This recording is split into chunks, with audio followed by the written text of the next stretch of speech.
Oi pessoal, eu sou a Sinara, professora de língua portuguesa, e neste vídeo nós vamos estudar termos da oração ligados ao verbo parte 1. Esse conteúdo vocês podem encontrar na aula 7 da apostila do Hexa ou no capítulo 4 do livro. Antes de nós falarmos sobre esses termos, vamos estudar um pouquinho a respeito da classificação dos verbos, a base dessas informações, né? Então, o primeiro verbo que nós vamos estudar são os verbos de ligação. Por que recebem esse nome? Porque, pelo próprio nome já diz, eles fazem o papel de ligar o sujeito ao seu predicativo. Só se encontram no predicado nominal. E podem indicar estado permanente, estado transitório, mudança de estado ou ainda continuidade de estado. Observem, por favor, o exemplo. O gato anda manhoso. Esse anda não indica ação, portanto, jamais poderia ser o verbo andar com sentido de caminhar. Muito bem, aqui ele está com sentido de estar. Está indicando um estado do verbo, um estado transitório, mas um estado do verbo, não, desculpe-me, do gato.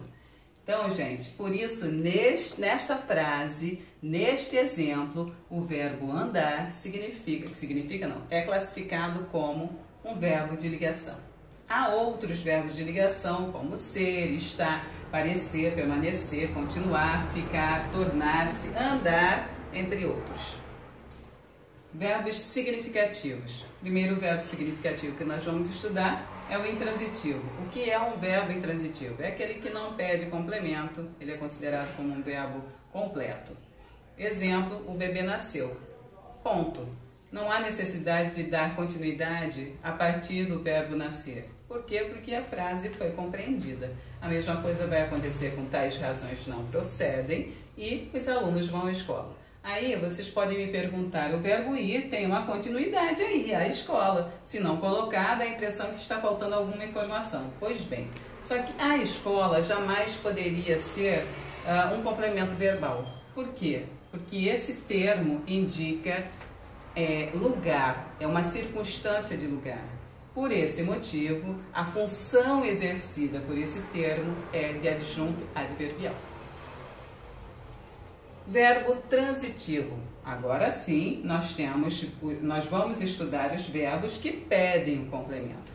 E o primeiro transitivo é o direto. O que significa isso? Transitivo direto pede complemento de maneira direta, ou seja, sem preposição, sem o uso da preposição.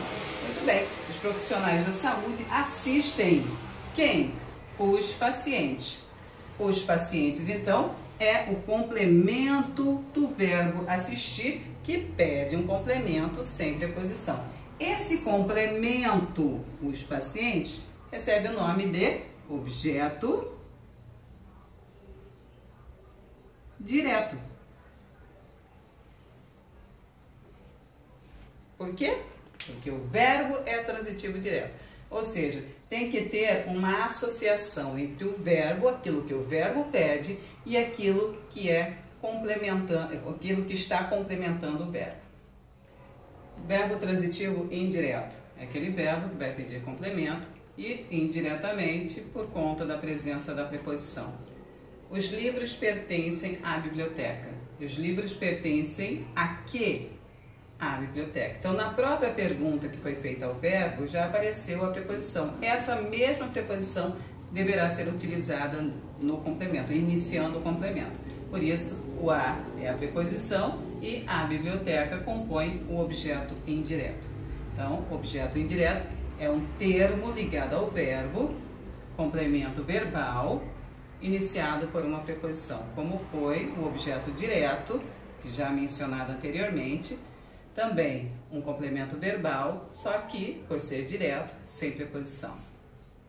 Transitivo direto e indireto.